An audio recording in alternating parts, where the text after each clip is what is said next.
सभी को आदाब, नमस्कार, सत श्री अकाल, जय हिंद, जय भारत। उम्मीद करता हूँ आप सब ठीक होंगे। उम्मीद पर दुनिया कायम है और उसी उम्मीद के ज़रिए हम आपसे वार्ता कर रहे हैं। आप सभी को एडवांस ईद मुबारक, बहुत बहुत मुबारक आप सबको, आप सबकी फैमिली को बहुत बहुत मुबारकबाद मेरी तरफ से एडवांस में। साथ ही जो चीज़ मैं पहले से कहता आया हूँ वो आज फिर कह रहा हूँ, एक दिन और बचा है लास्ट। शॉपिंग के लिए मत निकलना, कहीं भीड़ मत लगाना, किस तरीके की भीड़ इकट्ठा मत करना। ईद के प्रोग्राम पे भी कहीं भीड़ मत इकट्ठा करना। ये इसलिए नहीं कह रहा हूँ, आपको ये बहुत बहुत मुबारक किशोर भाई, इसलिए नहीं कह रहा हूँ कि कोई गवर्नमेंट, कोई सरकार, कोई प्रशासन से आपको डरने की ज़रूरत है, बल्कि इसलिए कह रहा हूँ कि आपको अपने आप से डरने की ज़रूरत है। आपको अपने परिवार के लिए डरने की ज़रूरत है। ऊपर वाला ना करे कि किसी ऐसे भीड़ में कोई ऐसा भी आदमी हो जिसको हो कोरोना, तो आप सबका परिवार बर्बाद हो सकता है। अपनी सेफ्टी के लिए, अपने परिवार की सेफ्टी के लिए किसी भी तरीके की भीड़ का हिस्सा मत बनना, चाहे वो ईद का प्रोग्राम का कोई ईद हो, कोई जो है प्रोग्राम हो, और या फिर शॉपिंग के रही हो, या फिर किसी भी तरीके की कोई भीड़ हो। इसलिए मत सोचो कि गवर्नमेंट ने कहा है ये है वो, नहीं, यह आपकी सुरक्षा के लिए है, आपके परिवार की सुरक्षा के लिए है। इसलिए कह रहा हूँ, इस चीज़ को ख्याल रखना कि आपकी सेफ्टी के लिए, आपके परिवार की सेफ्टी के लिए। वालेकुम अस्सलाम भाई, नमस्कार राज भाई, कैसे हैं आप? सबको एक बार फिर से ईद की बहुत बहुत मुबारकबाद।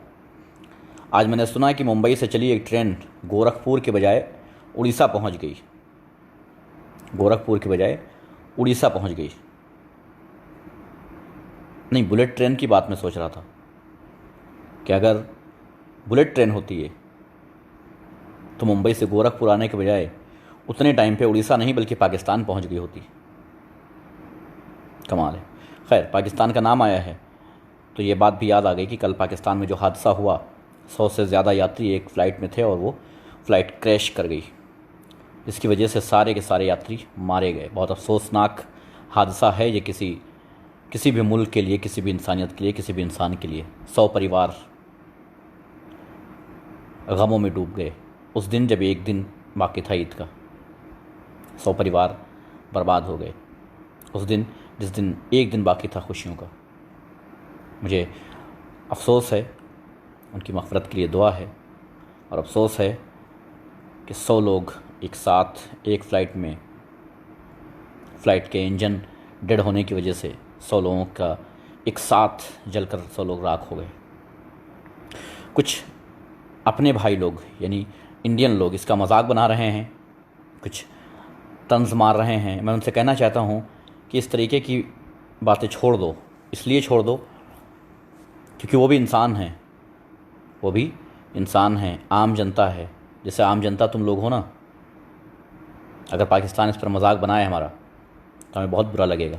अगर कोई इंसान हमारे यहाँ मर जाता है, कोई बस के नीचे आ जाता है, कोई ट्रक के नीचे आ जाता है, और पाकिस्तान कोई अगर मजाक बना दे इस बात का, तो खून खौल जाएगा, नफ़रत और ज़्यादा बढ़ जाएगी।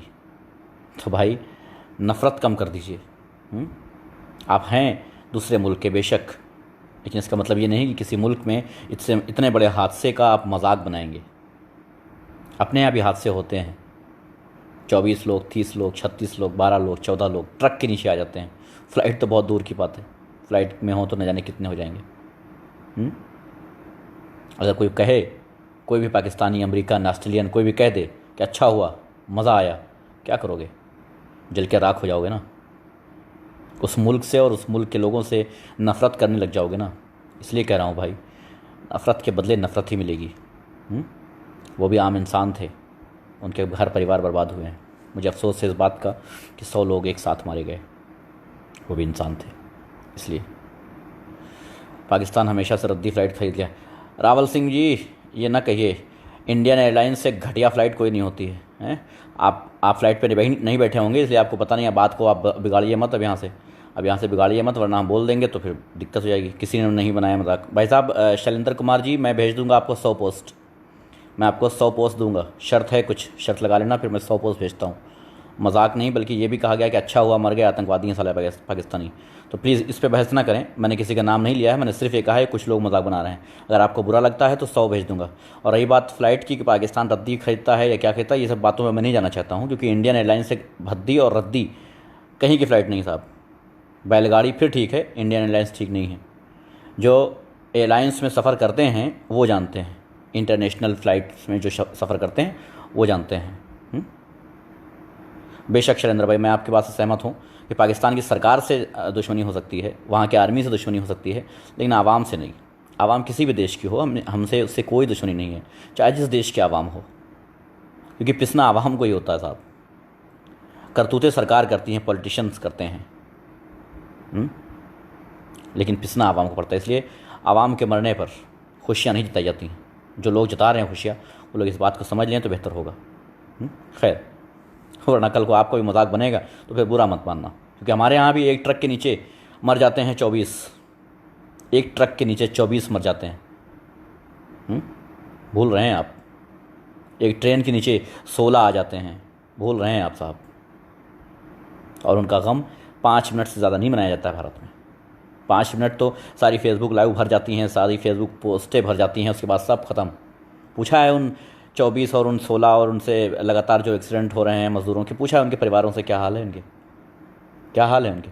पूछा है किसी ने कि ईद में तुम्हारे घर पे खाना है कि नहीं है? अगर किसी ने पूछा है तो बताओ साहब। दिक्कत ये है ना कि मज़ा आता है सिर्फ दूसरे के गम में मज़ा लेने का बस। तो इसलिए कह रहा हूँ साहब, ऐसी चीज़ें रोक दीजिए, ऐसी चीज़ें रोक दीजिए, वरना कल को आपके देश में भी कुछ हो सकता है और लगातार होता रहता है। क्योंकि हमारे यहाँ इतनी सुविधाएं नहीं हैं साहब। जब मुंबई से चली ट्रेन गोरखपुर के बजाय उड़ीसा पहुँच सकती है, तो फ्लाइट भी इंडिया से जो दिल्ली से चली होगी मुंबई के लिए, वो कहीं और पहुँच सकती है। ऐसे जब ड्राइवर नशे में होंगे तो क्या होगा? खैर, जो भी हो, लेकिन बताना चाहता हूँ कि मजाक ना उड़ाया करें, पहली बात। दूसरी बात, भीड़ का हिस्सा ना बनना। 1-2 दिन और बाकी, वरना तुम्हारे ऊपर ये थोप दिया जाएगा। और सिर्फ 1-2 दिन बाकी की बात नहीं है, इसके साथ साथ याद रखना कि अभी साल 6 महीने किसी भीड़ का हिस्सा मत बनना। इसलिए नहीं कि सिर्फ तुम बदनाम किए जाओगे, बल्कि इसलिए भी कि तुम खतरे से खाली नहीं हो। जिस भीड़ में जाने को सोच रहे हो, जिस मार्केट में जाने को सोच रहे हो, याद रखना कि वहाँ कोई ऐसा हो सकता है जो कोरोना पॉजिटिव हो, कोई ऐसा हो सकता है जो कोरोना पॉजिटिव हो। तो फिर सोच लो क्या हो सकता है। वहाँ से तुम जाओगे तो शॉपिंग करने, लेकिन ख़रीद के वहाँ से क्या लाओगे? कोरोना अपने परिवार में बांटोगे आके।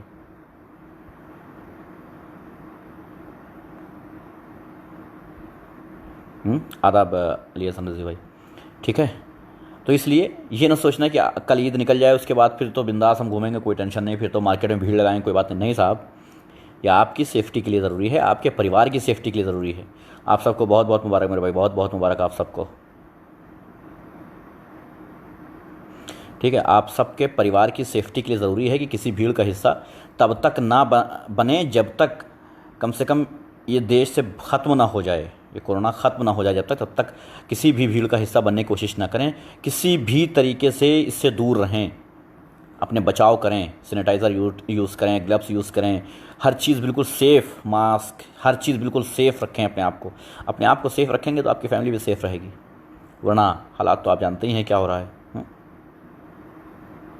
हाँ, अब तो सरकार ने तो राम भरोसे छोड़ दिया गया है जनता को। हाँ बिल्कुल, सरकार ने जो है राम भरोसे छोड़ दिया, और जनता को भी समझना होगा कि वो धर्म के नाम पे, पार्टी के नाम पे, नेता के नाम पे वोट देना बंद कर दे। आपको ये बहुत बहुत मुबारक भाई, बंद कर दे। क्यों?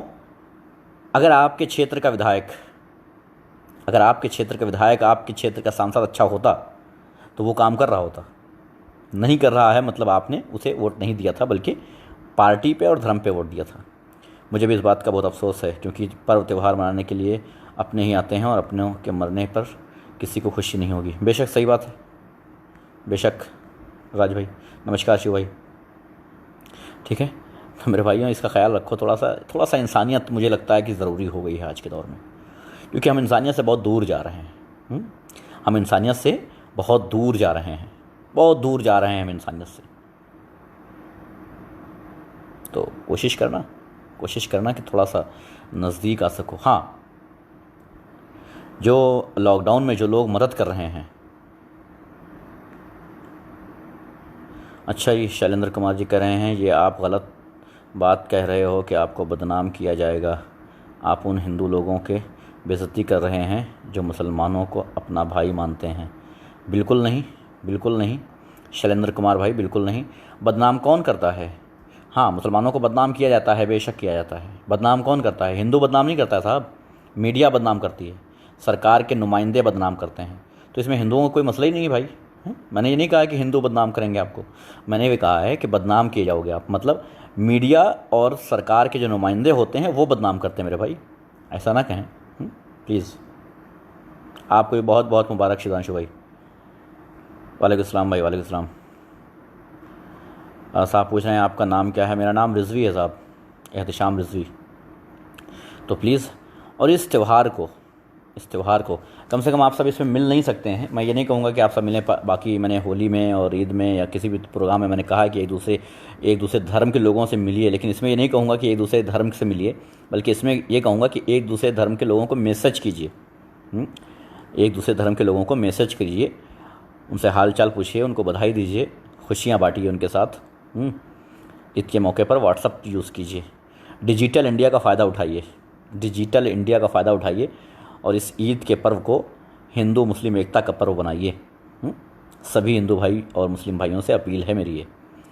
क्या है साहब कि आज के दौर में हर चीज़ का गलत इस्तेमाल किया जाता है, सही इस्तेमाल करने के लिए हम सोचते ही नहीं हैं उसको, सही इस्तेमाल करने के लिए हम सोचते ही नहीं हैं।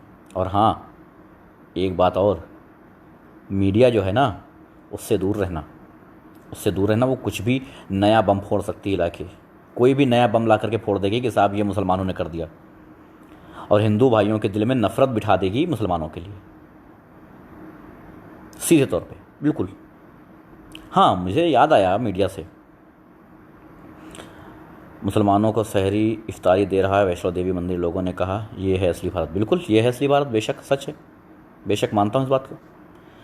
याद आया कि जी न्यूज़ में जो मिले थे कुछ कोरोना बम, 28-29 कोरोना बम मिले थे, जो कि सुधीर चौधरी द्वारा बताया गया था, मौलाना सुधीर चौधरी द्वारा बताया गया था कि 28-29 कोरोना बम मिले हैं जी टीवी के, जी न्यूज़ के स्टूडियो में, बाकी 50 के ऊपर हैं। लेकिन वो हैं कहाँ आज के दौर में? वो हैं कहाँ क्वारंटाइन किया गया है उनको और उनके परिवार वालों को? जी न्यूज़ पे ताला लगा क्या हैं? अच्छा, ये भी सुना है कि जी न्यूज़ की टीम को धमकाया गया है कि बुखार और खांसी तो हो रही है लेकिन तुम्हें काम करना होगा। नहीं, पूछ रहा था मैं ऐसे ही। इसमें मौलाना सुधीर चौधरी साहब का क्या रोल है, कोई बताएगा? नहीं, जमात वालों में तो पॉजिटिव जो नहीं आए थे उसके पहले ही उनको क्रिमिनल घोषित कर दिया गया था। मौलाना साद को भी क्रिमिनल घोषित कर दिया गया था, आतंकवादी, नक्सल है, न जाने क्या क्या उसके ऊपर जो है बताया गया था। तो मौलाना सुधीर चौधरी के बारे में क्या ख्याल है आप सबका? जी न्यूज़ लॉक किया गया क्या? अच्छा, जी न्यूज़ वाले जहाँ जाते हैं, माइक अपना पकड़ के जाते हैं जहाँ, क्या ख्याल है उसके बारे में? हज़ारों मज़दूरों की भीड़ में जा कर के, मैं एक बहुत ही बढ़िया आपको गणित समझाता हूँ, बिल्कुल उसी अंदाज में जिस अंदाज में आपको डीएनए बताया जाता है। मतलब वो अंदाज़ नहीं होगा लेकिन वो चीज़ होगी, जैसे समझाते हैं वो आपको, आपके दिमाग को वो जैसे ब्रेन वॉश करते हैं आपको, वही मैं ब्रेन वॉश करने वाला हूँ आपका। देखिए कैसे। देखिए, जी न्यूज़ का 29, मैं अगर जी न्यूज़ की मानूँ तो 28 या 29 कोरोना पॉजिटिव पाए गए हैं जो अभी भी कार्यरत हैं और काम कर रहे हैं। यानी कि वो 28-29 प्लेस पे जाएंगे वो, और जाहिर है कि जी न्यूज़ वाले वहाँ जाते हैं जहाँ भीड़ होती है। नहीं, अगर जी न्यूज़ की माने तो सन्नाटे में तो रिपोर्ट नहीं मिलती है, रिपोर्ट मिलती है चौराहों पे। 1000 की भीड़ अगर है और वहाँ एक कोरोना पॉजिटिव चला गया, 1000 को कोरोना हो गया और वो 1000 डिवाइड करके छोटे छोटे गाँवों में जाएंगे, 1000 लोग 1000 गाँव में, 1000 गाँव में जाएंगे। यानी 1000 गाँव में फिर कम से कम अगर 10-10 मान लो कोरोना पॉजिटिव मिल जाएं, तो इसका भांडा किसके ऊपर फूटेगा? इसकी गणित कौन लगाएगा? नहीं, पूछ रहा था, मतलब ऐसा हो सकता है ना, क्योंकि भाई ऐसा तो नहीं है। अच्छा, रजनीश कुमार सिंह, चलिए मैं थोड़ा सा जी न्यूज़ से हट करके रजनीश कुमार सिंह तक आ जाता हूँ। चलिए, अबे नालायक, नेताओं की, पॉलिटिशियनों की नाजायज़ औलाद, अगर तू स्कूल गया होता, अगर तेरे नाजायज़ बापों ने अच्छे स्कूल बनाए होते, अगर तेरे नाजायज़ बापों ने अच्छे स्कूल बनाए होते तो तू पढ़ा लिखा होता, और पढ़ा लिखा होता तो तू मुसलमान भी लिखना जानता और आतंकवादी भी लिखना जानता। तू ना मुसलमान सही लिख पाया है और ना आतंकवादी सही लिख पाया है, लेकिन मुसलमान को आतंकवादी कहने की जो तेरे अंदर चाहत है, जो तेरे नाजायज़ बापों ने तेरे अंदर भर दी है, वो तूने दिखा दिया। शाबाश बेटा। मुझे सोचता हूँ, अगर कुछ देर कोई ऐसा नहीं आता, कुत्ता कोई नहीं आता, तो मैं सोचता हूँ कि ये कुत्ते कहाँ गए। कहीं ऐसा तो नहीं कि देश में इन कुत्तों का सफाया हो गया हो, कहीं तो ऐसा नहीं कि ये इंसान बन गए हों। लेकिन नहीं, ये बार बार दिखाते हैं कि नहीं साहब, हम कुत्ते के कुत्ते ही रहेंगे। अब इनके नाजायज़ बापों ने, जिनको इन्होंने बाप बना लिया है नहीं इनके बाप, लेकिन इन्होंने बना लिया है, उन्होंने स्कूल कभी बनाए नहीं। स्कूल की हालत बद से बदतर रही, कभी स्कूल जा नहीं पाए, गुलामी करते रहे, तलवे चाटते रहे अपने नेताओं के चप्पल चाटते रहे, जूते चाटते रहे हमेशा। इसीलिए ना इनको मुसलमान लिखना आता है और ना ही इन्हें आतंकवादी लिखना आता है। ये मामला है। तो रजनीश कुमार, मुझे लगता है तुम्हारा जवाब तुम्हें मिल गया होगा। अगर जवाब मिल गया है, उचित जवाब मिल गया है, तो जा सकते हो, और अगर उचित जवाब नहीं मिला है तो वेट करो, एक आध कमेंट्स और कर देना। हमारे पास बहुत कुछ है। तुम जैसे कुत्तों के लिए मेरे पास बहुत कुछ रहता है, चिंता ना करना। क्या है साहब कि इतना ज़्यादा तुम लोगों ने पका दिया है ना कि भट्टी से लाल होके निकला हूँ, बिल्कुल पक के निकला हूँ। तो समझ जाओ साहब, जिस दिन देश को ज़रूरत है कि सब एक साथ मिल करके काम करें, आपको ये बहुत बहुत मुबारक भाई, जिस दिन देश को ज़रूरत है कि सब लोग एक साथ खड़े होकर के काम करें, उस दिन इस तरह के कुत्ते आकर के लड़ाई झगड़ा तैयार करते हैं। वाह भाई वाह। अच्छा, वो एक पकड़ा गया था, याद है, कश्मीर से, क्या नाम था उसका, एसपी था, क्या था वो, मुसलमान था क्या वो? आए दिन पकड़े जाते हैं। क्या है, गूगल कर कभी रजनीश। ओ सॉरी, तू तो पढ़ा ही नहीं, तो गूगल कहाँ से करेगा? पढ़, पता कर कितने आतंकवादी कौन होते हैं, समझ में आ जाएगा। भारत में कितने हैं तो पता चल जाएगा। तो बेटा जा करके ये अमीश देवगन से कहना, ताकि वो तेरी वाहवाही करे। यहाँ मज़ा नहीं आएगा। आपको ये बहुत बहुत मुबारक भाई, बहुत बहुत मुबारक आप सबको। तो समझ रहे हैं, मैंने एक वीडियो देखी है, एक बेचारा गरीब इंसान, यानी गरीब मतलब नहीं लगता था कि वो करोड़पति है, मिडिल क्लास कह सकते हैं। वो मिडिल क्लास बेचारा कुछ खाने के पैकेट बना करके घर से लाया था और सड़क पे कहीं खड़ा बांट रहा था। चूँकि सर पे टोपी थी उसके, वो मुसलमान था, तो कोई ले नहीं रहा था उससे, और वो रो रहा था। आपको ये दिनेश भाई बहुत बहुत मुबारक। वो रो रहा था, और मैंने कहाँ देखा, एक हिंदू बहन ने उसे शेयर किया था और कहा था कि जो लोग आज तुमसे नहीं ले रहे हैं, ये कल तुमसे भीख मांगेंगे एक एक रोटी की। जो लोग आज तुमसे नहीं ले रहे हैं, सिर्फ धर्म के नाम पे नहीं ले रहे हैं। हाँ, देवेंद्र सिंह, सही है, सलमान खान, शुक्रिया सलमान शेख। देवेंद्र सिंह, तो उसको देवेंद्र सिंह को देवेंद्र अहमद बता दिया होगा इन लोगों ने, ये दिक्कत है ना, देवेंद्र अहमद बता देंगे उसको। तो उस हिंदू भाई ने लिखा था कि जो लोग आज तुमसे खाना नहीं ले रहे हैं ये सोच करके कि तुम मुसलमान हो, कल जब भूखे मरेंगे तो यही तुमसे भीख मांगेंगे आज आकर के और कहेंगे कि दे दो, तब नहीं सोचेंगे कि मुसलमान हो कि हिंदू हो। आज इनकी चर्बी चढ़ी हुई है, खाए हुए हैं इसलिए चर्बी चढ़ी हुई है। तो ये वही लोग हैं जो नहीं ले रहे थे वहाँ, वही से ही लोग हैं ये राजेश्वर जैसे लोग। कई वीडियो देख रहा हूँ। क्या कहोगे उनको? कपड़ों से पहचान हो जाती है कौन है ये। बसों के पीछे भाग रहे हैं, गाड़ियों के पीछे भाग रहे हैं, साइन बोर्ड लिए खड़े हैं, ठहरिए, खाने का इंतज़ाम है, खा लीजिए तब आगे जाइए। कपड़ों से पहचान होगी साहब। क्या ज़बरदस्त बात कही थी हमारे माननीय आदरणीय प्रधानमंत्री जी ने, तेजस्वी यशस्वी प्रधानमंत्री जी ने क्या बात कही थी कि कपड़ों से पहचान हो जाती है साहब। बेशक प्रधानमंत्री जी, हम शुक्रगुजार हैं आपके कि आपने ये पहचान बताई। किसी भी रास्ते, किसी भी गली में निकल जाइए, आपको कपड़ों से पहचान हो जाएगी कौन क्या है, कितनी असलियत है, देश प्रेम कितना किसके अंदर भरा हुआ है, इंसानियत से मोहब्बत करना कितना किसको आता, सब कुछ पहचान हो जाएगी कपड़ों से। कर लीजिए साहब कपड़ों से पहचान। शुक्रगुजार हूँ मैं आदरणीय नरेंद्र मोदी जी का, जिन्होंने ये पहचान बताई ताकि आम इंसान भी पहचान सके कि हाँ, ये कपड़े वाले जो होते हैं, ये कपड़े वाले जो होते हैं, ये ऐसे होते हैं कि ज़बरदस्ती हाथ जोड़ जोड़ के खिलाते हैं। ज़बरदस्ती गाड़ी रोक रोक के खिलाएंगे नहीं, खा के जाना पड़ेगा आज तो। क्या ख्याल है साहब? अच्छा, मैं एक बात और बता दूं। कुछ दिन पहले अभी एक साहब ने मुझे मैसेंजर किया था। अभी मैं मैसेंजर यूज़ नहीं कर रहा हूं, जब मैसेंजर यूज़ करूंगा तो उन साहब को भेज दूंगा रिपीट।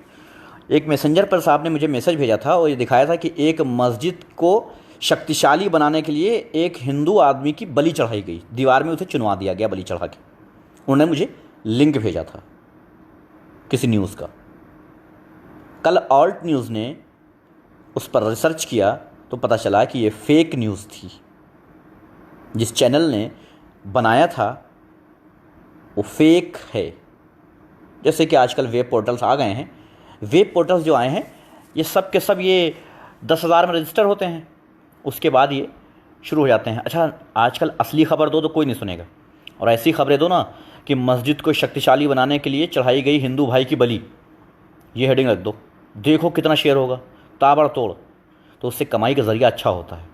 तो वेब पोर्टल बनाने वाले 10,000 पे बनाते हैं और 10 लाख इस तरह से फेक न्यूज़ से कमाते हैं। तो वेब पोर्टल पर भरोसा मत करना, ये फेक न्यूज़ है। तो मैं मैसेंजर यूज़ करूँगा जब, तो उन साहब को भेज दूँगा वो लिंक ताकि वो देख लें। उन्होंने भेज दिया था बड़े प्यार से मुझे, लेकिन मैं भी उनको रिपीट कर दूँगा, भाई साहब बड़े प्यार से आप भी रिटर्न ले लो थोड़ा।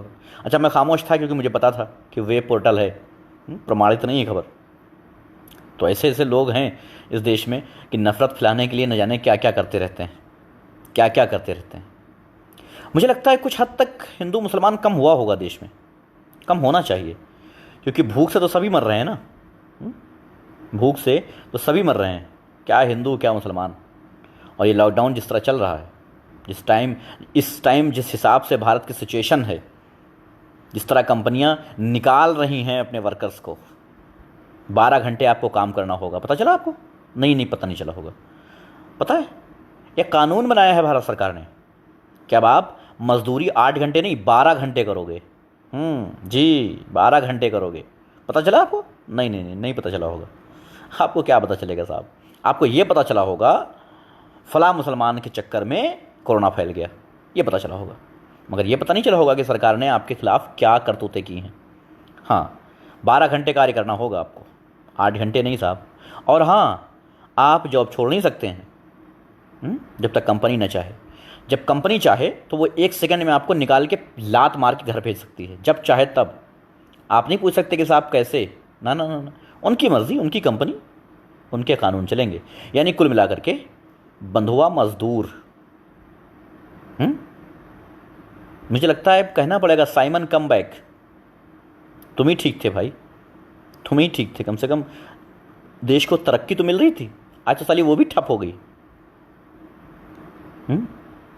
12 घंटे काम करना है, जब कंपनी चाहे तब निकाल दे, जब कंपनी चाहे तब रखे, जब चाहे अपनी मर्ज़ी से निकाल दे। हम अपनी मर्ज़ी से नहीं निकल सकते हैं। काम 8 की जगह 12 घंटे। वाह साहब वाह, क्या गजबे देश बनाया है साहब आपने। अच्छा, कमेंट्स मेरे रुके हुए थे, अभी देखा। रे वाह भाई, इसमें तो बहुत सारे कमेंट्स आ गए। मैंने किसी कमेंट्स देखे नहीं थे, सॉरी। मैं तो एक ही कमेंट्स पे रुक गया था, वही राजेश्वर वाले पे, मैंने देखा नहीं। चलिए, जिन लोगों को नहीं देख पाए हैं माज़ा चाहता हूँ उसके लिए। तो देखना, ये 12 घंटे काम करना पड़ेगा अब आपको, किसी भी फैक्ट्री में, किसी जगह मजदूरी करना पड़ेगा। और उसके बाद आप नहीं निकल सकते हो 3 साल पहले से। हाँ, कंपनी चाहे तो लात मार देगी, जब चाहे 11 घंटे काम कराएगी, 12वें घंटे लात मार देगी, बोलेगा कल से मत आना, ये पकड़ो अपना रिज़ाइन, सस्पेंड ऑर्डर। रिज़ाइन कहाँ कर सकते हो? पता चलेगा साहब, आपके पीछे क्या क्या हो रहा है, सब पता चलेगा। आपको पता है कितना लोन लिया है कोरोना के नाम पे विदेशों से, वर्ल्ड बैंक से? पता है? नहीं। इतना लिया है कि 70 सालों तक फिर से चुकाना पड़ेगा। 70 सालों तक फिर से चुकाना पड़ेगा। बहुत बड़ा एक संकट आने वाला है भारत में, बहुत बड़ा संकट। कोरोना से भी बड़ा संकट एक आने वाला है, पता है आपको? नहीं पता होगा। बेरोज़गारी का संकट, भूखमरी का संकट। देखे ना, आगे चल के देखना क्या होने वाला है। आगे चल के देखना क्या होने वाला है। ये संकट ऐसा आएगा कि तबाही मच जाएगी पूरे भारत में। किसी ने सोचा नहीं है क्या होने वाला है, कोई प्लान नहीं है इसके लिए, कोई प्लानिंग नहीं की गई। कौन खिलाएगा, कितने दिन खिलाएगा? 1 महीना 2 महीना तो हो गए, लोग जितनी मदद कर सकते थे कर दिए। जो लोग मदद कर रहे थे उनके पास खुद ख़त्म हो चुका है, वो खुद किससे मदद मांगेंगे अब? अभी तक तो सिर्फ मजदूर तबका था जो परेशान था, अब तो मिडिल क्लास तक बात आ गई। करोड़पतियों को छोड़ दिया जाए तो बाकी सब ऐसे ही मरेंगे। इसलिए कह रहा हूँ साहब, वोट देते टाइम अगर ज़रा से सोच लो ना, सिर्फ एक काम, और ये सब कुछ सुधर सकता है। मज़े की बात है, ये सब कुछ आप सुधार सकते हैं, 1 मिनट में सुधार सकते हैं। जी हाँ, आपके अंडर में है ये सब कुछ। ये सब कुछ आप ही बदल सकते हैं। कोई एहतिशाम रिजवी इसको नहीं बदल पाएगा, कोई दूसरा हाथ भी नहीं बदल पाएगा। नमस्कार जयगुप्त भाई, आपको बहुत बहुत मुबारक, शुक्रिया मेरे भाई। आप बदल सकते हैं। कैसे? वोट से। जब वोट पड़ने लगेंगे तो हमको राहुल चाहिए, हमको मोदी चाहिए, हमको अखिलेश चाहिए, हमको मायावती चाहिए, ऐसा नहीं। आपको भी नबील अली बहुत बहुत मुबारकबाद। ये सब चाहिए आपको, तब आपको अपने क्षेत्र के सांसद चोर है कि डकैत है कि बलात्कारी है कोई फ़र्क नहीं पड़ता। जब चुनाव होते हैं प्रदेश के तो हमें क्या चाहिए? योगी चाहिए। नहीं, योगी तो खैर अचानक से आ गया था। हमको भाजपा चाहिए, हमको सपा चाहिए, हमको बसपा चाहिए, हमको कांग्रेस चाहिए, है ना। हमको हमारे क्षेत्र का अच्छा विधायक नहीं चाहिए, हमको चाहिए मुख्यमंत्री। कमाल है साहब, तुम्हारे क्षेत्र में नालियाँ मुख्यमंत्री नहीं बनवाएगा, वो तुम्हारे क्षेत्र का विधायक बनवा सकता है। बेवकूफ़ों, कौन से कैसे समझोगे? तुम्हारे स्कूल मुख्यमंत्री आके नहीं बनवाएगा, उसको ज़रूरी ये है कि विधायक तुम्हारा वो बात पहुंचाएगा वहाँ तक। तो तुमने जब अपना दूत जो है तुम्हारा वही ठीक नहीं चुना है तो फिर क्या हो सकता है साहब? अपना दूत नहीं। बहुत बुरा टाइम आने वाला, बिल्कुल मीना बहन, बिल्कुल बहुत बुरे दिन आने वाले हैं और शुरुआत हो चुकी है उन दिनों की। मुझे बड़े दुख के साथ कहना पड़ रहा है। ये मुस्कुराहट ये मत समझना कि हम आप पर तंज करके हंस रहे हैं, ये समझना कि हम हंस इसलिए रहे हैं ताकि आपको ये लगे कि आखिर गम कितना ज़्यादा है। इसको समझना, कोशिश करना समझने की। जो दूत पहुंचाता है आपकी बात, जो आपके लिए सिफारिश करता है विधायक, जो मुख्यमंत्री से जाकर के कहेगा कि साहब हमारे क्षेत्र में सड़कें नहीं हैं, हमारे क्षेत्र में स्कूल नहीं है, हमारे क्षेत्र में बेरोजगार हैं, वो कहना पड़ेगा उस आदमी को। वो आदमी जाकर के कहेगा। वही आपने अच्छा नहीं चुना है तो कौन कहेगा जाकर के? सांसद जो प्रधानमंत्री से जाके कहे, संसद भवन में जाके कहे कि हमारे क्षेत्र में स्कूल नहीं है, हमारे क्षेत्र में मेडिकल सिस्टम बेहतर नहीं है, वो कहेगा जाकर के वहाँ बात रखेगा अपनी, वहाँ से पैसा लेकर के आएगा, आपको बनवा के देगा? नहीं, हमें वो तो करना ही नहीं साहब। प्रधानमंत्री चुनेंगे हम तो डायरेक्ट, अमेरिका के बाप है ना हम, डायरेक्ट प्रधानमंत्री चुनेंगे, डायरेक्ट प्रधानमंत्री चुनेंगे हम। सांसद विधायक से कोई मतलब नहीं हमको। आपकी बहुत बहुत मुबारकबाद भाई, शुक्रिया रोहित भाई। डायरेक्ट प्रधानमंत्री चुन लो बस। साला सांसद बलात्कारी हो कोई फ़र्क नहीं पड़ता, चोर हो कोई बात नहीं, डकैत हो कोई बात नहीं।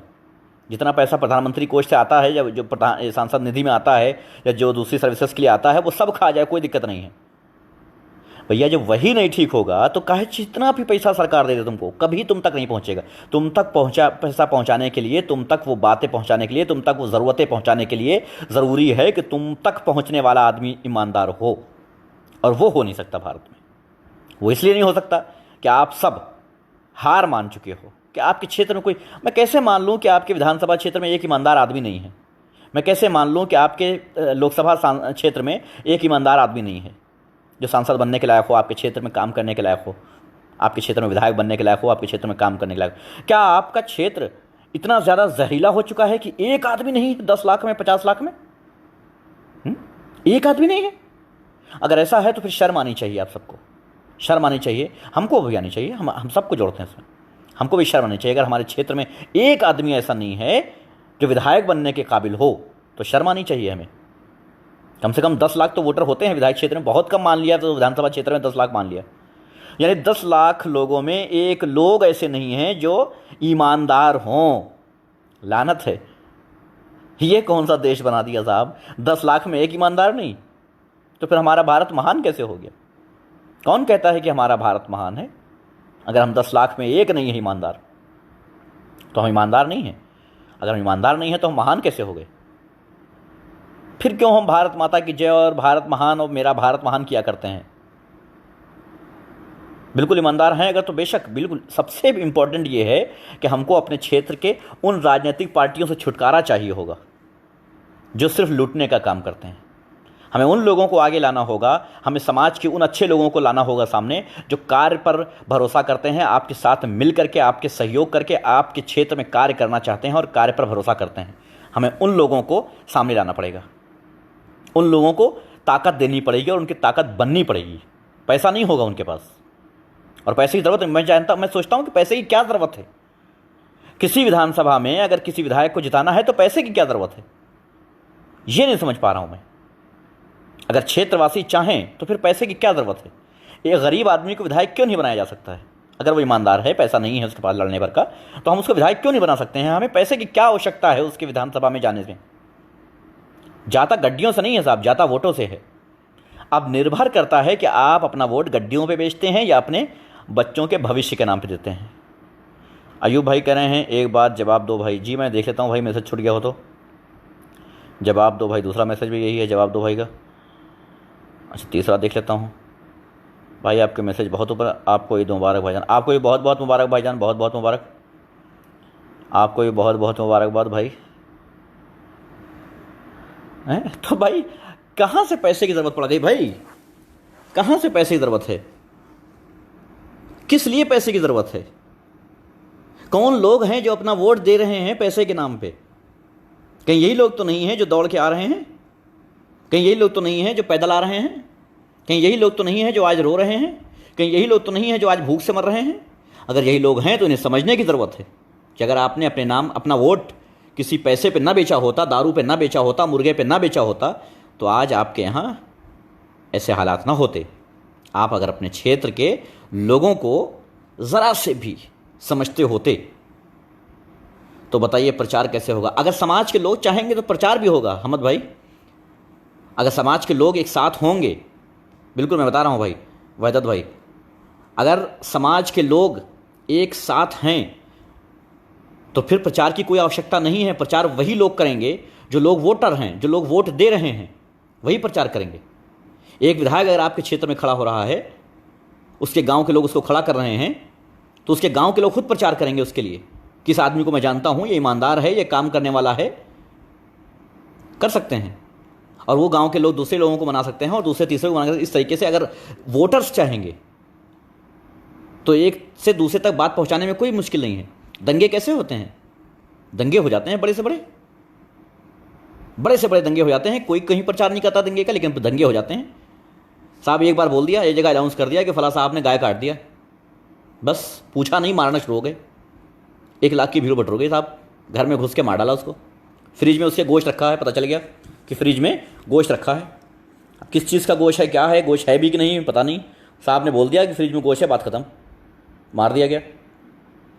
तो जब साहब बोल रहे हैं कि ये आदमी ईमानदार है और वो काम करके दिखा चुका है, बहुत सारे ऐसे क्षेत्र में लोग हैं जो निस्वार्थ काम कर रहे हैं, निस्वार्थ काम कर रहे हैं। पावर नहीं है उनके हाथ में, लेकिन वो अपनी भरपूर कोशिश करते हैं काम करने की। बहुत बहुत मुबारकबाद भाई साहब, आप सभी को बहुत बहुत मुबारक। निस्वार्थ काम कर रहे हैं वो लोग। ऐसे लोगों को अगर ताकत दी जाएगी तो ये सब कुछ खत्म हो सकता है, सब कुछ खत्म हो सकता है। जितनी प्रॉब्लम्स है ना, सब खत्म हो सकती हैं। मैं दावत देता हूँ, मैं सभी भारतवासियों को दावत देता हूँ कि आपके गांव, आपका गांव जो है, गांव की बात करता हूँ, विधानसभा छोड़, आप विधानसभा लोकसभा छोड़ दीजिए, आपका गांव बात करता हूँ। अपने गांव के प्रधान से कहिएगा, अपने गांव के प्रधान से अगर आपसे बनती है, क्योंकि आजकल तो प्रधान से भी नहीं बनती, अपने गांव के प्रधान से अगर बनती है तो आप उससे मुझसे बात कराइएगा। हमारी टीम वहाँ जाएगी 1 हफ्ते के लिए, हमारी टीम वहाँ 1 हफ्ते के लिए जाएगी। वादा करते हैं साहब, 1 हफ्ते के बाद आप सब वो काम खुद शुरू करेंगे, और काम शुरू करने के बाद फिर आपको 1 साल के अंदर आपका गांव ऐसा हो जाएगा कि आपको बाहर रोज़गार करने की ज़रूरत नहीं पड़ेगी। 1 हफ्ते हमारी टीम आपके यहाँ जाएगी, उसके बाद आती जाती रहेगी। 1 हफ्ते वहाँ रह करके आपको समझा के सिखा के आएगी, उसके बाद ज़रूरत नहीं पड़ेगी। समझ रहे हैं? कोशिश कीजिए। पता है ग्राम निधि में कितना पैसा आता है? पंचायत निधि में कितना पैसा आता है पता है? बहुत कुछ हो सकता है साहब गाँव में, बहुत कुछ। आपको भी वरुण भाई बहुत बहुत मुबारकबाद भाई, मेरे भाई बहुत बहुत मुबारक। अयूब भाई आपको भी बहुत मुबारक। अजमल भाई वालेकुम सलाम। बहुत पैसा आता है, बे लिमिट पैसा आता है। अब तो ये नरेगा वगैरह भी है तो और ज़्यादा, जितना खर्च करो उतना करो। वो 40-60 का रेशियो होता है, और वो और अच्छी बात है कि 40% पक्का और 60% कच्चा काम कर सकते हो अगर ये प्रधान चाहे। मैं चैलेंज करता हूँ भारत के सभी ग्राम पंचायतों के प्रधान को, प्लान हम देंगे आपको, करिए अपने क्षेत्र के लिए काम, करिए अपने क्षेत्र के लिए काम। एसडीएम डीएम सब आपको सल्यूट ना करें तो कहिएगा, काम करिए। नियत होनी चाहिए मगर काम की, अगर नियत नहीं है तो नहीं कर पाएंगे। अगर नियत नहीं है तो फिर आप कितनी भी कोशिश कर डालिए, कुछ नहीं हो सकता, क्योंकि नियत ही नहीं है आपकी, नियत ही नहीं है आपकी। जिस दिन आप नियत करके आएंगे कि साहब हमको काम करना है, उस दिन सब हो जाएगा। बहुत ईजी है, बहुत ईजी है। ज़मीन पे ऐसी चीज़ें लाने में बहुत आसान है। बिल्कुल भाई, बिल्कुल वैदत भाई आएंगे। बहुत आसान है ये सब कुछ करना, लेकिन ज़रूरत है इसके ऊपर बात करने की, इसके ऊपर सोचने की। लेकिन साहब ना हम इस पर सोचेंगे और ना हम इस पर काम करेंगे। दिक्कत तो यही आ जाती है कि हम ना इस पर काम करना चाहते हैं और ना हम सोचना चाहते हैं। हज़ारों करोड़ों की तादाद में मजदूर वापस आए हैं। अब बताइए मुझे कि ग्रामीण क्षेत्रों में इनको रोज़गार कहाँ से मिलेगा, कहाँ से मिलेगा? क्या खाएंगे ये, कैसे खाएंगे बताइए? कलीमुद्दीन भाई कह रहे हैं कि अपनी टीम भेज दो। बिल्कुल भाई, आप व्हाट्सअप कीजिए मुझे, व्हाट्सअप नंबर मैं यहाँ लिख देता हूँ। अपने क्षेत्र का, गांव का नाम बताइए, आप वहाँ के प्रधान से बात कराइए, अवश्य आएगी। हम तो तैयार हैं भाई, हम तो पूरे भारत के लिए तैयार हैं, हम तो पूरे भारत के लिए तैयार हैं। और जो मुमकिन होगा हम अलग से भी करेंगे, हैं? जो मुमकिन होगा वो हम अलग से भी करेंगे। ये नंबर है, आप इस पर व्हाट्सअप कर सकते हैं। आपके क्षेत्र में जितने, एक गांव मुझे दे दीजिए, आपके क्षेत्र में एक गांव दे दीजिए, जितने बेरोजगार वापस आए सबको गांव में रोजगार दूंगा। सिर्फ ग्राम निधि जो है, जो पंचायत में पैसा आता है। एक साहब कह रहे हैं कि अरे हमें भी रिप्लाई दो जी। जी यंगचन जी, क्या है आपका कमेंट्स? पहले मैं देखा नहीं था, अगर हो सकता है, चलिए कोई बात नहीं, आप देख लूँगा। हैं? सिर्फ एक प्रधान मुझे दे दो, सबको दूंगा, सबको दूंगा, सबको रोज़गार दिलाऊंगा। बताइए भाई, ये नाचीज़ ग्राम प्रधान है, सुझाव दें, ज़रूर अमल होगा भाई। आप अच्छा, मोहम्मद कमर भाई प्रधान है। मोहम्मद कमर भाई, आप मुझे व्हाट्सअप कीजिए, आपको वो सारे तरीके आपको बताए जाएंगे जो आपके ही क्षेत्र में जो बेरोजगार लोग बैठे हैं, सब काम पर लग जाएंगे, सब काम पर लग जाएंगे। कहीं किसी को जाने की ज़रूरत नहीं पड़ेगी साहब। आदर्श गांव बनाना कोई कठिन नहीं है, कोई कठिन नहीं है, बहुत ईजी है, बहुत ईजी है। लेकिन उसके लिए सिर्फ और सिर्फ नियत चाहिए। जैसा कि कमर भाई ने बताया, अगर ये देते हैं नंबर, बात होती है, तो इनके गांव टीम जाएगी और इनको करके दिखा के आएगी। साहब बहुत आसान है विकास, कोई कठिन कार्य नहीं है, कोई कठिन कार्य नहीं है। एक बात बताओ आप लोग, जिस भी गांव से हो, जिस भी क्षेत्र से हो, अब अपने गांव को इस टाइम नज़र में रखो और देखो वहाँ गंदगी कितनी है, देखो वहाँ सड़कों पे गड्ढे कितने हैं, देखो वहाँ ऐसी चीज़ें कितनी हैं जो आपके समाज को नुकसान कर रही हैं। अब सोचो कि उसमें कितना पैसा खर्च होगा अगर उनको बदलाव किया जाए। अच्छा, तो क्यों ना एक घंटा, एक घर से एक घंटा, सिर्फ एक घर से एक आदमी, एक घर से एक आदमी एक घंटा, जिस कार्य को वो बेहतर कर सकता है उस कार्य में वो गांव के लिए, अपने गांव के लिए, दूसरे गांव के लिए नहीं, अपने गांव के लिए एक घंटा समय दे। क्या कहते हैं? गांव में मेंबर होते हैं ना, गांव में मेंबर होते हैं, हर मोहल्ले के अलग। उस मेंबर की अगुवाई में, उसी मेंबर की अगुवाई में जिसको आप चुनते हैं, एक घंटा आपके मोहल्ले के लोग आपके मोहल्ले में काम करें, दूसरे मोहल्ले के लोग अपने मोहल्ले में काम करें, अपने अपने मोहल्ले में एक एक घंटा डेली, एक महीना दे करके देखना, फिर तुम्हारा एक घंटे की ज़रूरत ही नहीं पड़ेगी, फिर तुम्हारे एक घंटा देने की ज़रूरत ही नहीं पड़ेगी, सब एक ही महीने में क्लीन हो जाएगा। सारी प्रॉब्लम, बहुत सारी ऐसी प्रॉब्लम सॉल्व हो जाएंगी जो आज तक नहीं सॉल्व हुई थी। आपके यहाँ नहीं आता होगा सफाई कर्मी कि आपकी सड़कों को साफ़ करे, आपके यहाँ नहीं आता होगा कि आपके घर के आसपास गंदगी साफ़ हो जाए। आपके घर के पास जब निकलते होंगे तो एक गड्ढा होता होगा जिसमें फट से जाके पानी में छिपा मारते होंगे बारिश में, या नालियाँ बह रही होंगी। अरे अपने घर की नालियाँ बह रही होंगी, मोहल्ले की छोड़िए, अपने घर की नालियाँ नाली जो है घर से निकाल दिया और सड़क पे बह रही हैं। क्या करना है उनके लिए? बहुत ईजी है, बहुत ईजी है साहब। थोड़ी सी कोशिश करके देखिएगा, जो सड़कों पे नाली बहा दिया जाता है ना, और एक मेरे घर के नाली की वजह से 10 लोगों को और मुसीबत का सामना करना पड़ता है, उस क्षेत्र में गंदगी, बीमारी सब फैलती है, वो सब खत्म हो जाएगी। लेकिन करने की ज़रूरत है साहब, अगर कोशिश की जाए। गांव लेवल से विधायक और सांसद तो बहुत दूर की बात हो गई साहब। विधायक और सांसद चाहे तो क्या से क्या हो जाए, क्या से क्या हो जाए, लेकिन वो कहाँ चाहेंगे। सिर्फ मैं ग्रामीण क्षेत्र की बात कर रहा हूँ, सिर्फ मैं ग्राम प्रधान की बात कर रहा हूँ, ग्राम पंचायत की बात कर रहा हूँ। आदर्श ग्राम बनाने में 2 महीने से 3 महीने से ज़्यादा नहीं लगेंगे और आदर्श ग्राम हो जाएगा। समझ रहे हैं साहब? तरीका होना चाहिए साहब, बात यह है कि तरीका होना चाहिए। हाँ, तो एक मैसेज कीजिएगा मोहम्मद कमर भाई, ठीक है? तो प्लीज़ आत्मनिर्भर, मोदी जी ने बता तो दिया है आपको, अब आत्मनिर्भर बन जाइए। जो 60 सालों से कह रहे थे कि हमें बनाओ, हमें देश हमारे हाथों दो, हम सरकार चलाएंगे, हम विकास करेंगे, आज जो कह रहे हैं आत्मनिर्भर बन जाओ, तो अभी सुन लो उनकी तो काफ़ी सुनते आए हो ना, आज और सुन लो, आत्मनिर्भर बन जाओ। अब कोशिश ना करो कि किसी तरीके की सरकार से उम्मीद रखो, खुद आओ मैदान में, खुद करो। ज़रूरत यह है कि खुद करो। 10 में से सरकार आपको 10 रुपये भेजती है, जिसमें से आप तक 1 रुपये पहुँचता है। उस 1 रुपये का सही इस्तेमाल करवा दो गाँव में, उस 1 रुपये का सही इस्तेमाल करवा दो साहब, प्रॉब्लम दूर हो जाएगी साहब। बहुत आसान है, बहुत आसान है। बोलने से नहीं होता भाई, करने से होता है। अच्छा, तो हाँ, नहीं तो मेरी गलती है कमालुद्दीन भाई, मेरी गलती है। सही कह रहा है। नहीं, असल में देश में सारी प्रॉब्लम्स मेरी वजह से हैं, ठीक है। मैं बोल देता हूँ, करता नहीं, मेरी दिक्कत है। सही बात है, मैं प्रधानमंत्री हूँ, मुझे करना चाहिए देश में। नहीं, सोचता हूँ, विचार करता हूँ इसके ऊपर कि मैं प्रधानमंत्री हूँ और मैं अपने देश को कैसे चलाऊँ, कि मैं बोलता हूँ, सिर्फ करता नहीं हूँ अपने देश के लिए। सही बात है। नहीं, आपने बिल्कुल सही कहा।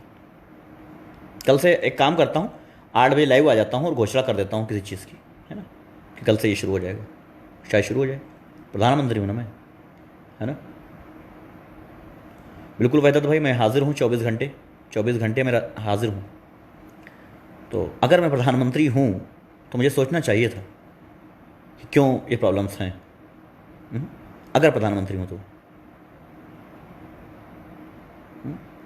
भाई, अभी इसी लाइव में आपने बताया कि आप हमारे क्षेत्र में काम करें, हमारे गांव में करें, और इसी में आप पूछ रहे हैं कि आपकी टीम कब आ रही है। अब लाइव तो ख़त्म हो जाने दें, या पहले पहुंच जाएगी मेरे भाई, हैं? लाइव तो ख़त्म होने दें साहब, लाइव ख़त्म होने दें। मैंने नंबर लिख दिया है, व्हाट्सअप कीजिए मैसेज, ठीक है? चिंता ना करें, चिंता ना करें। हम हर ग्राम क्षेत्र के लिए, हर ग्रामीण क्षेत्र के लिए तैयार हैं, लेकिन शर्त यह है कि आपकी नीयत होनी चाहिए काम करने की। नहीं, मैं गुस्सा नहीं हूँ भाई, मैं सोच रहा हूँ कि अगर मैं प्रधानमंत्री हूँ तो मुझे करना चाहिए था। मैं सिर्फ बोलता रहता हूँ, दिक्कत की बात है, मुझे करना चाहिए था। प्रधानमंत्री छोड़ो साहब, प्रधान की भी ज़रूरत नहीं है मुझे बनने की, समझ रहे हैं? प्रधानमंत्री छोड़ो, प्रधान बनने की भी ज़रूरत नहीं है। चलिए, खैर, आप लोगों के दुआओं का असर है, आप लोगों के दुआओं का असर है कि हमें ना ही किसी ऐसी पॉलिटिक्स में आना है और ना ही किसी पॉलिटिशियन का साथ देना है। हम आज़ाद ही ठीक हैं साहब, हम आज़ाद ही ठीक है। जो हमसे मदद लेना चाहे हम उसके लिए तैयार हैं, बेशक 24 घंटे तैयार हैं। क्यों? क्योंकि हमारा मकसद उन लोगों को बदलना है जो लोग आज तकलीफ़ में हैं, उस समाज को बदलना है जो समाज आज गहराई में जा रहा है। मकसद सिर्फ इतना है। इसमें जो लोग आगे बढ़ें, जो लोग 1 कदम चलेंगे तो हम 10 कदम चलने को तैयार हैं, लेकिन शर्त यह है कि 1 कदम चलने के लिए आपको सोचना पड़ेगा कि हाँ भाई, चल सकता हूँ मैं 1 कदम, जो चलना चाहता हूँ। नीयत होनी चाहिए आपकी कि मैं 1 कदम चलना चाहता हूँ। बहुत इम्पॉर्टेंट है। मैं एक दिन लाइव में बताया था, मैंने कहा भी था कि आप अपने क्षेत्रों के विधायक से बात कीजिए, अगर वो कुछ करना चाहते हैं तो बात कीजिए उनसे। लेकिन मुझे बाद में क्या पहले ही से पता था, मुझे पहले ही से पता था कि किसी आम इंसान में इतनी हिम्मत ही नहीं होती कि अपने विधायक से सीधे बात कर ले वो, क्योंकि विधायक बनने के बाद वो हिम्मत खत्म हो जाती है लोगों की कि अब इससे बात कर पाएँ। यही हमारे देश की प्रॉब्लम है। घुटनों टेकवा सकता हूँ आपके विधायक को मैं, आपके विधायक को घुटने पर ला सकता हूँ मैं। एक विधानसभा में अगर मैं चाह जाऊँ तो आपके विधायक, जो प्रेजेंट टाइम विधायक है ना, अभी चुनाव में यूपी मान लीजिए 2022 में चुनाव है, 2 साल हैं हमारे पास। इन 2 साल में हम विधायक को आपके घुटने पे ला करके रख देंगे। वो घुटने पे आके सर झुका के कहेगा कि साहब मुझे वोट देना। आपके घुटने पे आके कहेगा, वो घुटने के बल चलता हुआ आएगा आपके पास। और उसके बाद भी, चुनाव के बाद भी आपके एक फ़ोन पे दौड़ के आएगा। लेकिन मामला क्या है ना, आपको जागरूक होना पड़ेगा, ऐसे नहीं चलेगा। अगर आप जागरूक नहीं हुए तो कोई फ़ायदा नहीं। कमाल की बात है, हमारे पैरों पर गिर करके वोट मांगने वाले लोग, हमारे पैरों पर गिर के वोट मांगने वाले लोग दूर से हमें ऐसे दिखाते हैं कि जा रहा हूँ साहब, जो करना है कर लेना। कमाल है साहब। उसके बाद फिर आते हैं, फिर वोट लेके जाते हैं। मालूम है क्यों? उनको पता है कि 5 साल में इतना कमा लेना है कि 5 बार विधायक बन सकें खर्चा करके। बोलते हैं इस बार चुनाव कितने में हुआ था? 1 करोड़ में। अच्छा, इस बार 2 करोड़ लग जाएगा। कमाल है साहब, 2-4 लाख वोट लेने के लिए 2 करोड़ लग रहा है, और उसी 2-4 लाख वोटर्स के लिए 2 करोड़ का काम नहीं हो रहा है। आप क्या बेच रहे हैं?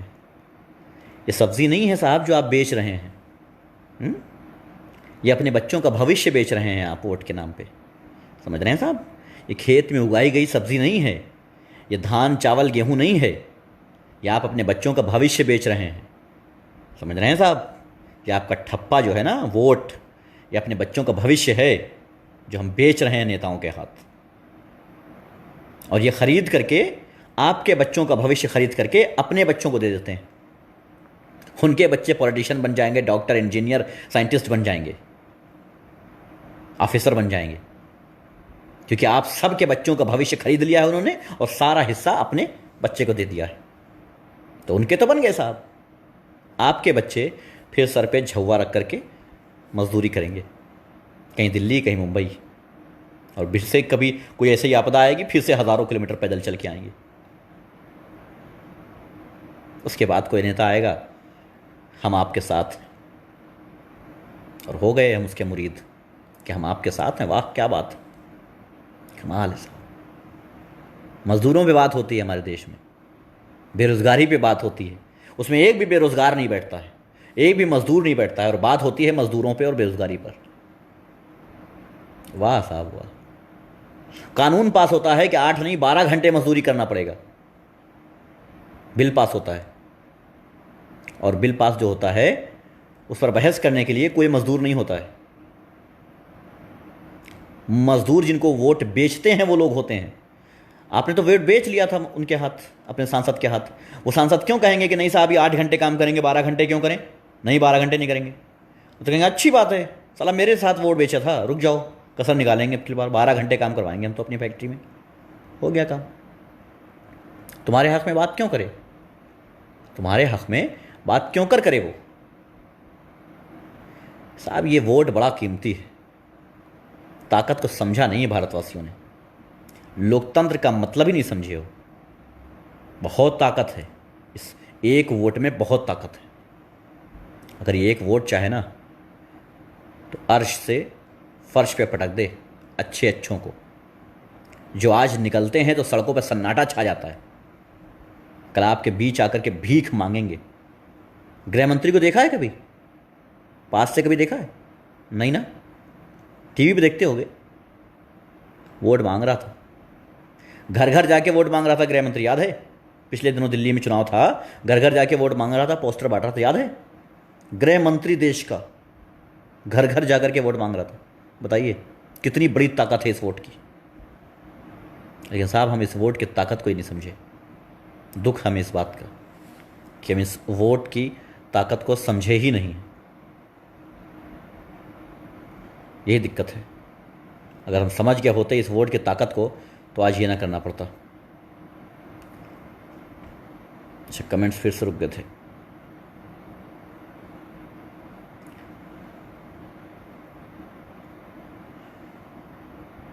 बहुत शुक्रिया सभी भाइयों का, बहुत शुक्रिया मेरे भाई। आप लोगों के कमेंट्स फिर से रुक गए थे। अच्छा, रजनीश कुमार सिंह। बेटा क्या है ना, मैंने कहा ना कि अगर तुम्हारे नाजायज़ बापों ने स्कूल बनाए होते तो तुम पढ़े लिखे होते, और पढ़े लिखे होते तो तुम्हें आज यहाँ आकर के मुझे गालियाँ गालियाँ ना देने पड़ती और गालियों की स्पेलिंग गलत ना होती, कम से कम गालियों की स्पेलिंग तो ठीक होती। जाओ पढ़ो, हमारे पास वो स्कीम भी है जो तुम जैसे लोग भी पढ़ सकते हैं। सिर्फ बच्चे ही नहीं, तुम जैसे लोग भी पढ़ सकते हैं, लंगरूट, तुम जैसे लंगरूट लठ जो होते हैं, जो सिर्फ लट्ठा जैसे बढ़ गए हैं बस, वो भी पढ़ने की स्कीमें हैं हमारे पास। पढ़ेगा इंडिया तभी बढ़ेगा इंडिया।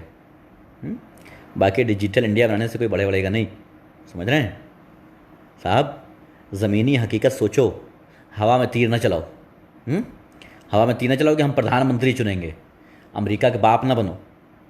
भारत में आओ, भारत की समझो, भारत की ज़मीनी हकीकत देखो कि वहाँ एक प्रधान, एक विधायक, एक सांसद चुना जाता है, प्रधानमंत्री नहीं चुना जाता है। समझो इस बात को। हाँ भाई ठीक हैं, जुल्फी भाई ठीक हैं। आपको, आप कहाँ से भाई? मैं पहचाना नहीं। खैर, तो इस चीज़ को समझो प्लीज़, हवा में तीर ना चलाओ। अमेरिका के अब्बा बनने की कोशिश ना करो कि हम तो सीधे प्रधानमंत्री चुनेंगे। वो कोई मतलब नहीं है कि विधायक कौन बन रहा है, सांसद कौन बन रहा है, कोई फ़र्क नहीं पड़ता। हम तो मुख्यमंत्री जानते हैं सीधे। हम मिलने के लिए मरते रहते हो, मिल नहीं पाते हो। आपको ये बहुत बहुत मुबारक हैं। इसलिए अपने क्षेत्र का विधायक चुनना सीखो, मुख्यमंत्री खुद ही चुन जाएगा। ठीक है? जब अच्छे विधायक चुनोगे ना तो मुख्यमंत्री खुद ही चुन जाएगा। कौन से पार्टी से कोई मतलब नहीं। मैं नहीं कहता हूँ कि भारतीय जनता पार्टी को वोट ना करना। अगर भारतीय जनता पार्टी का कोई अच्छा नागरिक खड़ा है आपके क्षेत्र में, उसको भी वोट करो। अगर अच्छा आदमी खड़ा है आपके क्षेत्र के लिए, अच्छा कर सकता है, उसको चुनो। और ये तो बिल्कुल ख़त्म कर दो कि साला बाहर से कोई आया है और जीत के चला जाए। ना ना ना ना, हमारे क्षेत्र के मर गए हैं क्या सब? हमारे क्षेत्र के लोग मर गए हैं क्या? शुक्रिया प्रदुम भाई। हमारे क्षेत्र के लोग क्या मर गए हैं? जो हम, जो है, बताओ, हम यूपी के हैं, मध्य प्रदेश से कोई आ रहा है हमारे यहाँ विधायक की जीत ही चला जा रहा है। वाह भैया वाह। हमारे क्षेत्र में, हमारे विधानसभा क्षेत्र में कोई ईमानदार आदमी नहीं बचा था जो विधायक बन सकता। हमको बाहर से उठाना पड़ा एक ठो है। दूसरे लोकसभा से, दूसरे विधानसभा से छोड़ो, हैं, दूसरे विधानसभा से छोड़ो, साला दूसरे प्रदेश से लेके आए हम उसको अपने क्षेत्र में जिताए हैं। कमाल के हैं साहब हम तो। इतने भी दानी मत बनो भैया, इतने भी दानी मत बनो कि दूसरे क्षेत्र से ला करके किसी को जिता दो। वो क्या हो, बना विधायक हो, निकल लिया, जाओ। फिर आया तुम्हारे क्षेत्र में, देखा तुम्हारे सड़कों इकट्ठे, मतलब किस नाम पे वोट दिए थे भाई? हाँ बिल्कुल आ सकते हैं भाई दिल्ली। किस नाम पे वोट दिए थे? आप अपने स्कूल के नाम पे वोट दिए थे, आप अपने हॉस्पिटल के नाम पे दिए थे, अपने सड़कों के नाम पे दिए थे, अपने क्षेत्र में फैक्ट्रियाँ डालने के लिए वोट दिए थे, अपने क्षेत्र में लोगों को रोज़गार देने के लिए दिए थे। किस लिए दिए थे? किस लिए दिए थे भाई?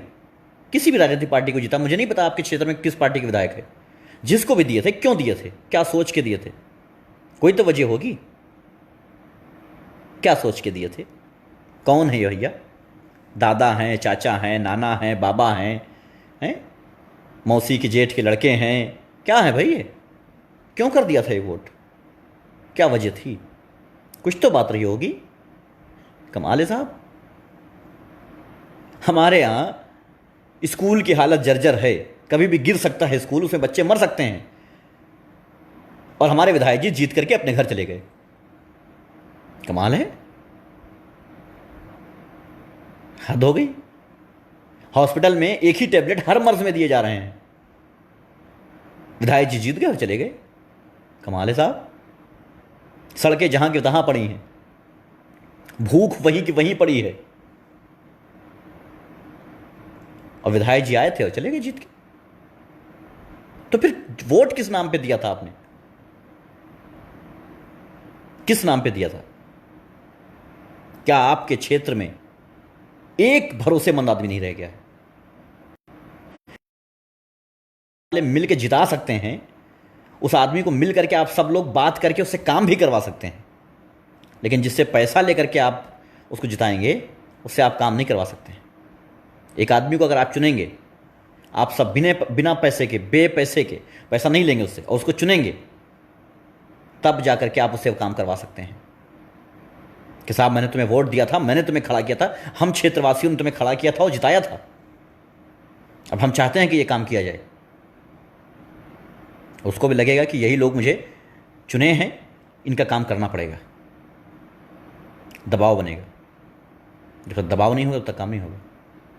लेकिन आज क्या होता है, आए दूसरे प्रदेश से सायरन बजाते हुए, 2-4 पीछे फॉर्च्यूनर स्कॉर्पियो लगी हुई हैं, गर्दा उड़ा दिए। वो गर्दा भी हमारे ही घरों पे आना है, उनकी टायर से जो गर्दा उड़ेगा वो भी हमारे ही घरों पे आना है, हमारे ही कपड़ों पे आना है, हमारे ही चेहरे पे आना है। और उसी गर्दे में हम इतने अंधे हो गए कि हम उनको वोट दे दिए और चले गए। वो बात खत्म, हम जहाँ के तहाँ रह गए साहब। शुक्रिया भाई। खैर चलिए, उम्मीद करता हूँ कुछ लोगों के समझ में आया होगा। अगर किसी एक भाई के भी समझ में आया होगा ना, किसी एक भाई के भी समझ में आया होगा, तो मेरा जो टाइम गया इधर ना, कम से कम ये कह सकता हूँ कि वो वेस्ट नहीं गया है। और मुझे उम्मीद है कि मुझे कुछ व्हाट्सअप नंबर पे कुछ मैसेजेस आएंगे जो कार्य करने के लोग इच्छुक होंगे। 7 महीने हो गए हैं, अभी तक कुछ भी नहीं आया प्रधान निधि में। और इसके अभी तो लास्ट स्टेज पे है प्रधान। अभी तो सितंबर में चुनाव भी हैं, इससे पहले और मनरेगा भी है, उससे काम हो सकता है। लेकिन अभी तो आई थिंक काम रुकने वाला भी होगा, निधि वगैरह भी रुक गई होगी, और मुझे लगता है कि लॉक भी होने वाली होगी। अभी बस्ता जो है जमा होने वाला होगा आई थिंक, क्योंकि सितंबर में चुनाव है प्रधान के। हाँ, एक काम और हो सकता है, प्रधान के चुनाव आ रहे हैं। आप सब गांव के वोटरों के लिए अवसर है, बहुत बढ़िया अवसर है। हर आदमी को गांव के आप अच्छे से जानते हो, उसकी नीयत को जानते हो, उसके हाल को जानते हो, उसके चाल को जानते हो, उसके कार्य को जानते हो। शुक्रिया मेरे भाई अवरण भाई, बहुत बहुत शुक्रिया मेरे भाई। अब इस टाइम वोट करने के बारे में सोचना तो सोच के सोचना, सोच के सोचना किसको वोट करोगे और किस लिए करोगे। प्रधान को वोट तो करोगे, लेकिन किस बिना पे करोगे। कौन सा कमेंट का रिप्ले आएगा, अब्दुल वहाब भाई कह रहे हैं कौन से कमेंट्स का आएगा रिप्ले। देखते हैं भाई आपका कमेंट्स अगर कोई रहेगा तो।